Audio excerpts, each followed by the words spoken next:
Good evening. Welcome to the National News Broadcast. I'm Kasani Balachandran. Hello there, very good evening indeed. I'm Javed Bongzo and we begin with the headlines of tonight's news. Quarantine curfew concludes tomorrow. Restrictions on movement in several areas. Office railway services and buses to be deployed adhering to health guidelines. Expressways will also be opened. Many suspended postal services set to commence tomorrow. Distribution of goods for wholesale trading will also begin tomorrow. The number of COVID-19 recoveries in the country increases to 8,285. State Katna ceremony held under the patronage of the President. Sri Lanka's President and Prime Minister congratulate US President-elect Joe Biden on his victory. Haldamulla sees areas of development. Moving on to those and other stories in detail.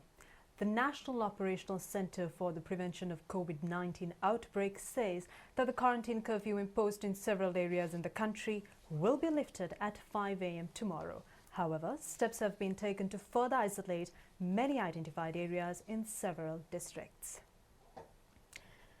Even though the quarantine curfew imposed in Colombo district will be completely lifted tomorrow, Mattakuliya, Modara, Blue Mandal, Kotahena, Grand Pass and Coastal Police Divisions will continue to be isolated.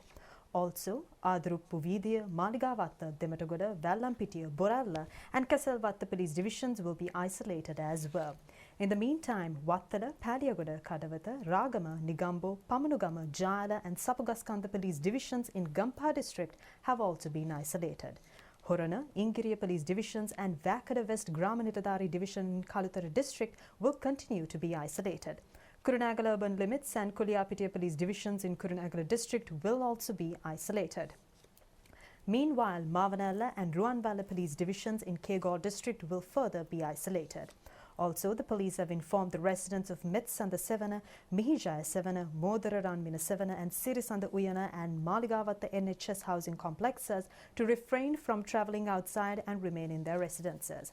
The Ministry of Public Administration, provincial councils and local governments have instructed the heads of all state institutions to summon minimum number of required staff to carry out the functions and services to state institutions, considering the health protective conditions after the quarantine curfew is lifted. The other state officials have been instructed to carry out their duties from home. Meanwhile, the Railways Department has decided to deploy office railway services from tomorrow morning in accordance to health protective guidelines. However, trains will not be stopped at any railway station in isolated areas. Accordingly, Railways Department has informed that along the main railway line, the trains will not be stopped at Dematagoda, Kalaniya, Vanavasala, Indiramulla, Horape, Ragama, Valpola and Batuatta railway stations, and trains will also not be stopped at Peralanda, Jayala, Tudalla, Kadahapola, Kurana, Nigambo and Kattuwa railway stations along the Putlam line. The trains will not be stopped at Panadura and Pinwatta sub-railway stations along the coastal railway line. Meanwhile, the trains will also not be stopped at Baseline and Kota Road railway stations along the Kalani Valley railway line and Kurunagala and Muttettugala railway stations along the northern line. Ministry of Transport has indicated that all buses belonging to Sri Lankan Transport Board will be deployed for transport services adhering to health guidelines, while all expressways in the country will be open for public from tomorrow onwards. Private bus associations have said that all private buses will be deployed for services from 5 a.m. tomorrow. A discussion on how to deploy buses in accordance to health guidelines was held between the representatives of the bus associations and senior DIG in charge of Western Province, Deshabandhu Tenakon, today. Preparations have been made to resume the International Express Mail Service, Business Mail Service and Local Express Courier Service temporarily halted by Sri Lanka Postal Services Department from tomorrow onwards. Selection proceedings of the Register Postal Services set to commence on Tuesday, while the distribution of register posts to government officers in Colombo city and suburbs will be commenced on November 11th. Functions related to the issuing of stamps and stamping machines for state and private institutions will commence tomorrow, and an appointment should be made in this regard via 0112 320 700. Heads of health sector have introduced many special methodologies on the functions of the public, state and private institutions, factories and trading institutions. An awareness program in this regard was telecast on the national television this evening. Something that changes your life story. Litro Gas.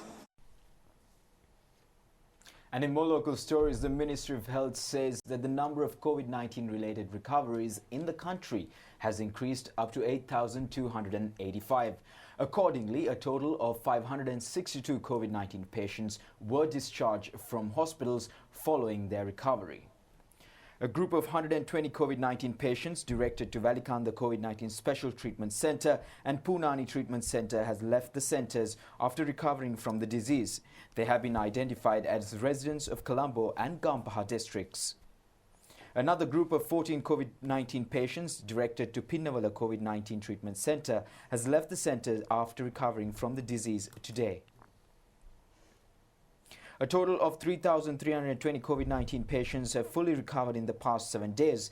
The highest number of recoveries was recorded on the 5th day with 765 recoveries. A total of 562 recoveries was reported today. In the meantime, a total of 449 COVID-19 patients were detected from the country yesterday, while a total of 537 recoveries was reported yesterday. Meanwhile, 283 COVID-19 patients were detected from the country today, and they were identified as close contacts of the Paligoda COVID-19 cluster. A total of 562 COVID recoveries was reported from the country today. A total of 11,620 PCR tests was conducted in the country yesterday. Accordingly, a total of 592,218 PCR tests have been conducted in the country thus far. 2 individuals from Mailapitiya Kandy involved in a construction site in Hanguranketha area have been detected as COVID-19 patients. Accordingly, persons from 3 shops in Hanguranketha have been directed to self-quarantine, while 20 close contacts of the patients have also been directed to self-quarantine. Meanwhile, 72 COVID-19 patients have been identified from Valikada prison. 7 individuals, members of the same family from the Tilakapura Ambalangoda, have been tested positive for COVID-19. 3 bhikkhus, including the chief incumbent of the Udayagiri Vihara in Tilakapura, have been directed to self-quarantine after being identified as close contacts of the COVID-19 patients. Meanwhile, 150 individuals in the area have been directed to PCR tests. A total of 89 COVID-19 patients detected from Horana Apparel Factory have been directed to treatment at COVID-19 Special Treatment Centre. The chief epidemiologist, Dr. Sudat Samaravira, says that the public should strictly adhere to health precautions following the lifting of the quarantine curfew tomorrow. He made these remarks while briefing on the public health guidelines which should be followed in order to curb the COVID-19 outbreak in the country. Now that tomorrow that curfew will be lifted in many of the areas, especially in the western province, but extending the curfew to several areas within the Colombo Municipal Council area and rest of the areas, few areas in the country. Actually that we are restricting the movements to gain the maximum benefit of limited movements to prevent the spread of the disease. But by lifting the curfew does not mean that every problem is over, that everything is over. Now that the people can be relaxed 100% and do as usual and do the normal jobs as previously, that it is a myth, that even that the curfew is there or not, all the people in all the citizens in our country, all the people should adhere to the health guidelines, health restrictions and our advices. The main thing is that they should stay at home as much as possible, should not come to the society. If you are coming, try to limit 1 person per home to come out and do the home to meet the home needs that from the outside. And also that we know that the people who are elderly and who are having chronic diseases will get the severe form of COVID-19 disease, as well as that it might end up with a death. So because of that, all the elderly and that people having chronic diseases should be take additional care. They should stay at home, should not go out, and also they should take care to maintain their health well and control their diseases. It will help to reduce the disease burden and also to reduce deaths. And if a person is coming outside out of the home at this juncture, that they should maintain the 1 meter distance all the time, and also should properly wear a face mask and should wash hand with soap and water frequently. When you come out in some places like public transport as well as in offices or some other place, that you will not be able to find water and soap to wash your hands. In those places, that it is better that if you can keep yourself hand sanitizer, that alcohol content hand sanitizer with you, then you can use that as much frequently as possible to clean your hands. The evidence from the research all over the world has revealed that this virus, once enter into a body, will not last longer, and that especially if the people are asymptomatic or having only the mild form of the disease, that the virus will be inactive by 10 to 14 days, and there is no possibility to this virus to transmit to another person. So because of that, our discharging policy also that we have changed, that after that, if the person is that who has infected person is asymptomatic or having only a very mild symptoms, that these people can go home after 14 days after the detection of the disease without doing any test. Even that without doing a PCR test, they can go home. And if by chance these viruses are there actively, that also that transmission can be prevented by quarantining these people for 2 weeks. So because of that, what we are doing now is, if the people are asymptomatic or having very mild symptoms, they will be kept at the intermediate treatment center and will be discharged after 14 days. Once they go home, they should quarantine for 2 weeks. That ensures that these people are healthy, these people are free of the disease, and that this disease will not transmit to another person from these people. So by these measures, that we will be able to break the transmission of the COVID-19 in our country, and it will be that we hope that we can control this outbreak very soon. Taking a look at more local stories, the state Katina ceremony was held under the patronage of President Gotabaya Rajapaksa at the historic Somavati sacred premises in Polonnaruwa today. This is considered to be the first occasion since the reign of King Parakramabahu II to organize a Katina ceremony sponsored by the state.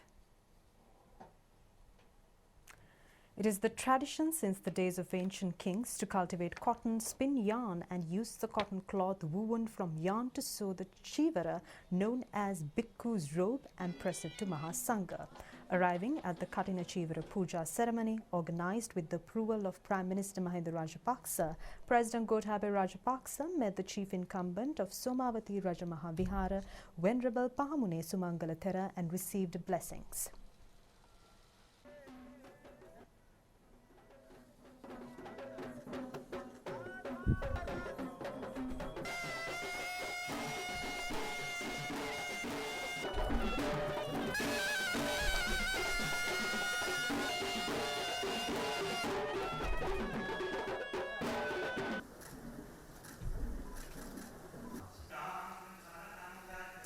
After observing religious rituals, President attended the ceremony.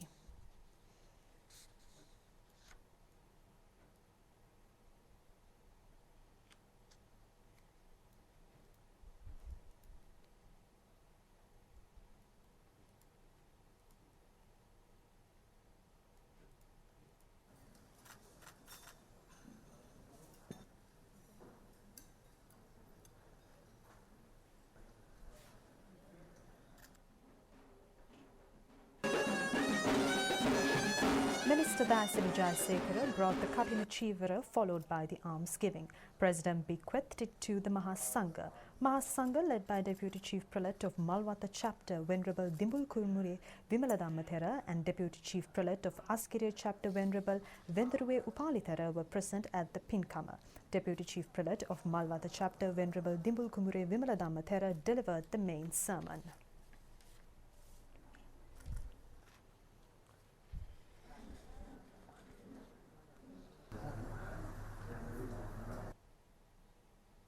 The special program to recite the Ratana Sutra to invoke blessings on the country and wish good health for the people around the world in the backdrop of COVID-19 pandemic was held in the temples across the country from 5 p.m. till 6 p.m. today.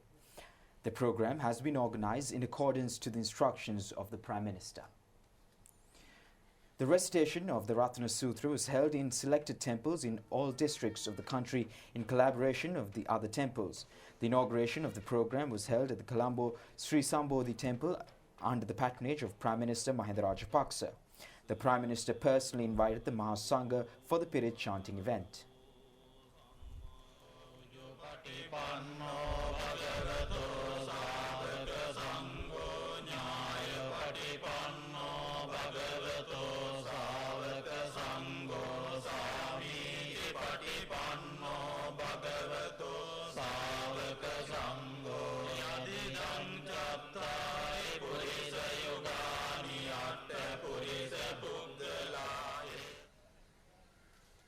The Ratana Sutra was recited at the historical Jayasri Mahabodhi premises in Anuradhapura under the patronage of chief incumbents of Atamastania.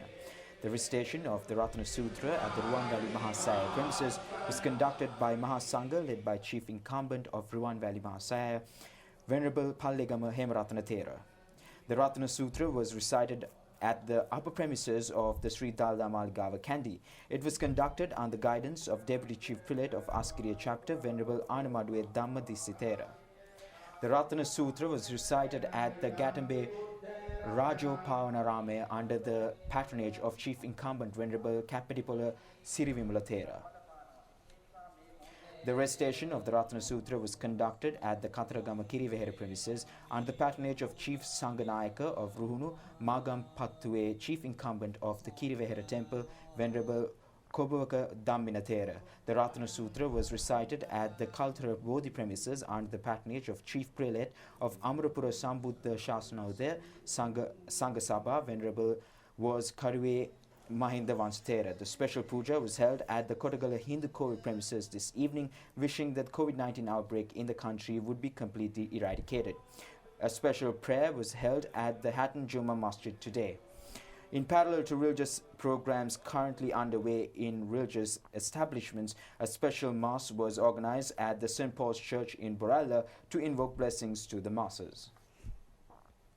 The program to distribute 5,000 rupee worth allowance for low-income earning families in Western Province and 10,000 rupee worth essential commodities package for the families undergoing quarantine process has been carried out successfully. The program has been initiated under the guidance of Presidential Task Force on Economic Revival and Poverty Eradication.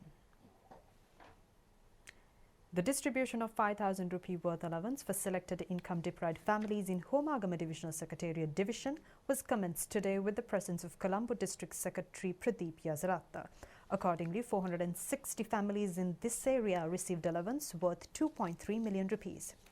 Funds worth 76 million rupees have been distributed among 15,176 families in 82 Grama Seva divisions in Beruala Divisional Secretariat Division under the program.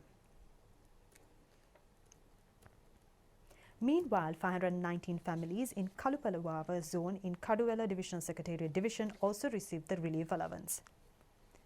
100 low-income earning families and families currently under the quarantine process in Nochiagama and Villachur divisions received the relief allowance and 10,000 rupee worth essential commodities package respectively yesterday.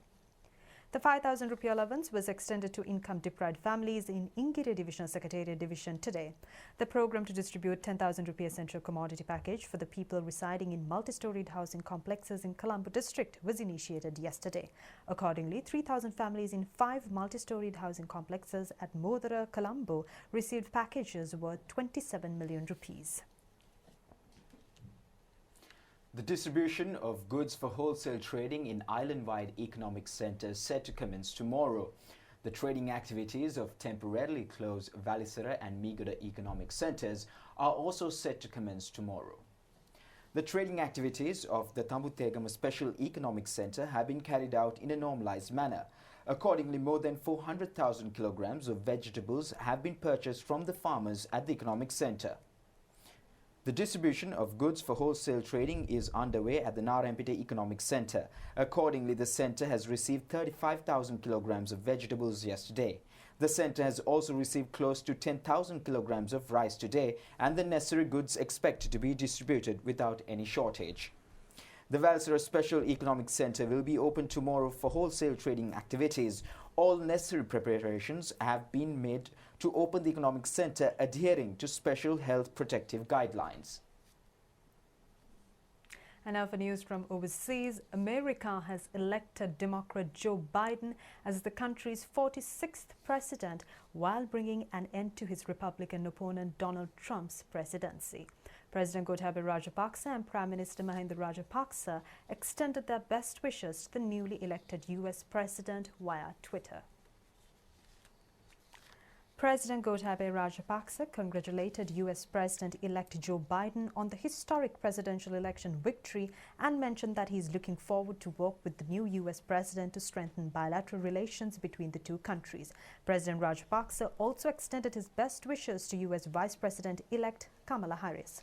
In a tweet, Prime Minister Mahinda Rajapaksa also congratulated US President-elect Joe Biden and Vice President-elect Kamala Harris. Prime Minister Mahinda Rajapaksa further tweeted that as both the countries mark 72 years of bilateral diplomatic relations, he is looking forward to working with the new US President and the new Vice President to further enhance Sri Lanka-USA relations to benefit the people of the nations.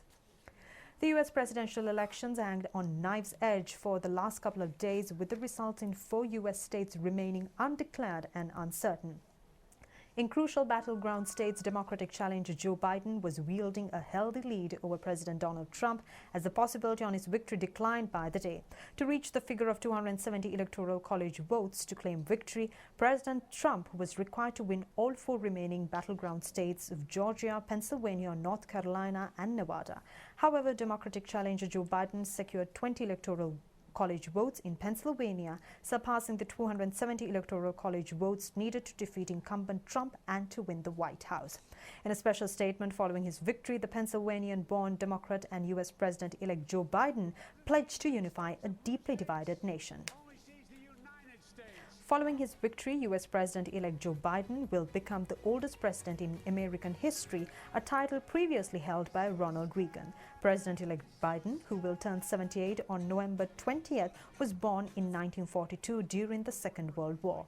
A veteran in U.S. politics for around 5 decades and being one of the youngest senators in history, the U.S. President-elect has secured 74 million votes thus far in the election, breaking the record for the most number of votes cast for any presidential candidate in history. Known for blunt talk, U.S. President-elect Biden speaks openly about his family's tragedies, including the 1972 car crash that killed his first wife, Nelia, and their 13-month-old daughter, Naomi, while his sons, Bo and Hunter, were critically injured in the accident. The U.S. President-elect met his second wife, Jill Jacobs, in 1975, and they married in June 1977. They had a daughter, Ashley, in 1981. In 2015, his son, Bo, an Iraq War veteran who had served as Delaware's Attorney General, died of a brain tumor at the age of 46. In the meantime, Democratic candidate Biden has secured 279 electoral college votes thus far, while his opponent, President Trump, has only secured 214 votes.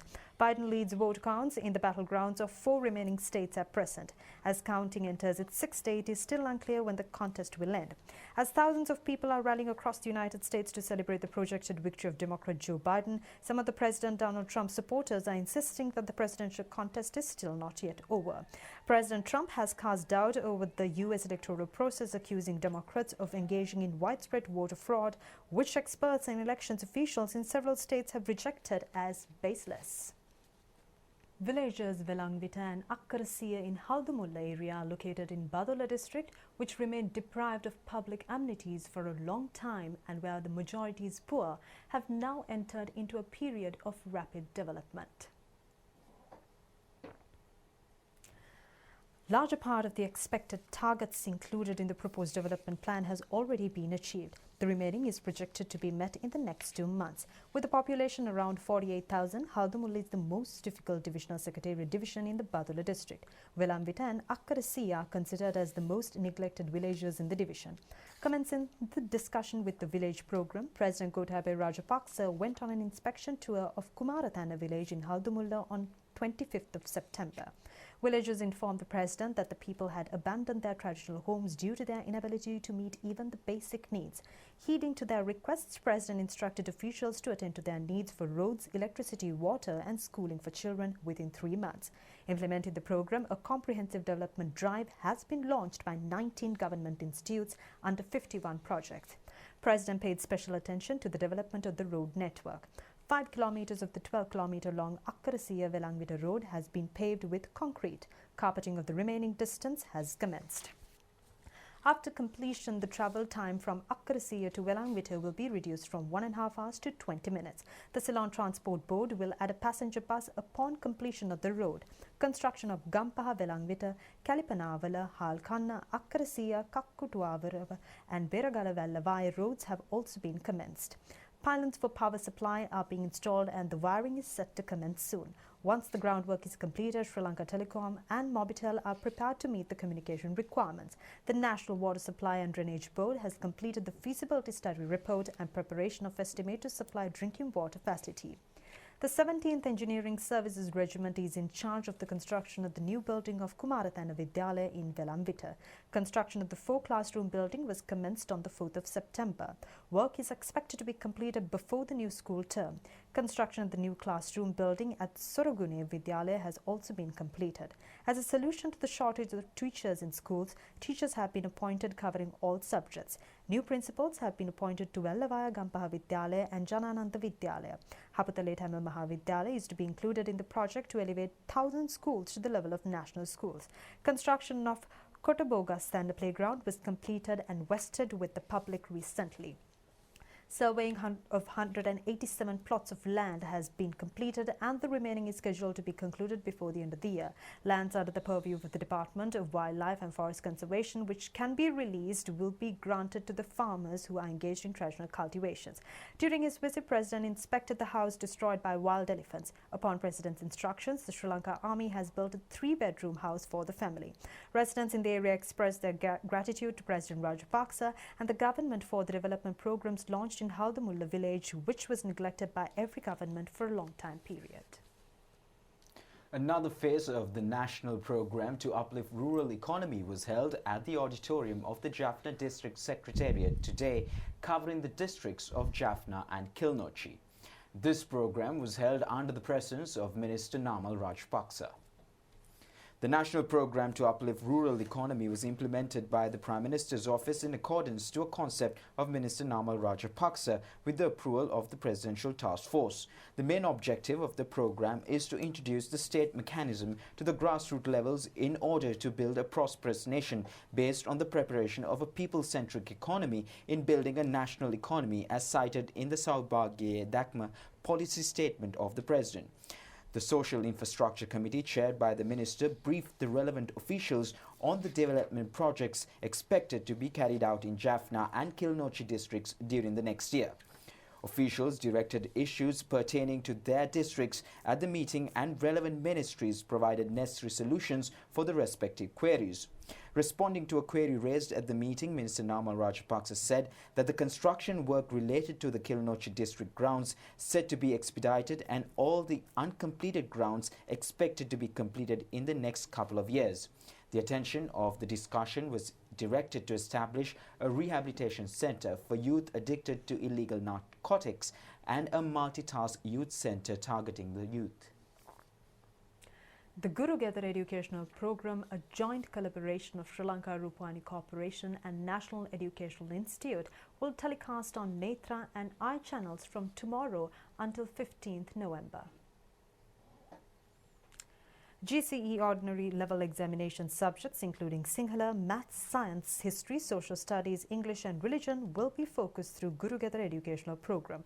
The program will telecast on 2 time periods from 4 am to 7 pm and 10 pm to 12 midnight.